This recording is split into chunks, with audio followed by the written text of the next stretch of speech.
Hey everyone, in this video, I'll show you how to add downloads to your dock on Mac. Having your downloads folder in dock lets you quickly access files you've recently downloaded without opening Finder every time. Here's how to add it. First, open the Finder. Click the Finder icon in your dock, which is the blue and white face icon. And here, locate the downloads folder. In the Finder sidebar, find the Downloads folder. This is where all your downloaded files are stored by default. Then here, click and hold the Downloads folder. Drag it down to the dock to the left of the trash icon. Here you'll see space open up and release your mouse to drop it there.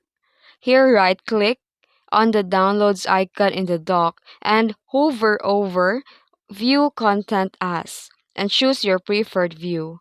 Fan spreads out in a fan shape. Grid shows a neat grid of icons, while List or Automatic for other display apps.